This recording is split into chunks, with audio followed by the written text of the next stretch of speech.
Strict warning, intimate கற்பனை. பார்க்கலாமா? சரி. ஒரு அறை முழுவதும் நிரம்பி இருக்க வேண்டும்.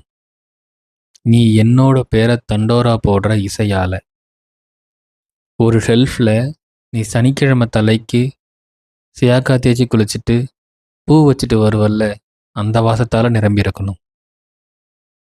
தண்ணி குழாயை திறந்தா உன் மேலே அரம்பும் மதுரத்துளிகள் வழிய வேண்டும். சுவர் முழுவதும் உன்னுடைய நிறத்தால் பூசி இருக்க வேண்டும்.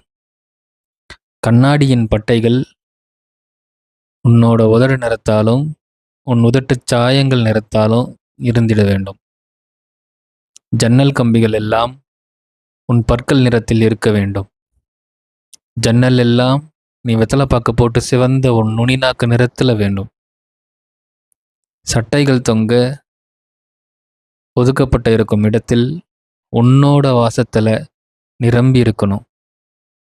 சென்ட் பாட்டில் எல்லாம் நீ வேற வேற சாக்லேட் சாப்பிட்டுட்டு பபுள்கம் எண்டு வைன் பியரெல்லாம் குடிச்சிட்டு கொடுக்குற முத்தத்தோட வாசனையால் நிரம்பி இருக்கணும். நான் ஏசி ஆன் பண்ணும் நேரத்தில் நீ குளிச்சுட்டு ட்ரெஸ் மாற்றுற முன்னாடி அதே ஏசியில் டயர்டில் ரெஸ்ட் எடுக்கிறப்போ ஒரு வாசனை பரவும்ல, அந்த வாசனையால் நிரம்பணும். இது எல்லாம் பத்தாம நீ பக்கத்தில் வந்து முத்தம் கொடுக்கும்போது சொக்கி போய் கண் சொருகி இருக்கும்ல, அது போலவும் நான் உன் பக்கம் வந்து உனக்கு முத்தம் கொடுக்குறப்போ நீ சொக்கி போய் உன் கண் சொருகி உதடு நடுங்கும்ல, அது போலவும் மோன நிலையில் 2 பேரும் இருந்திட வேண்டும்.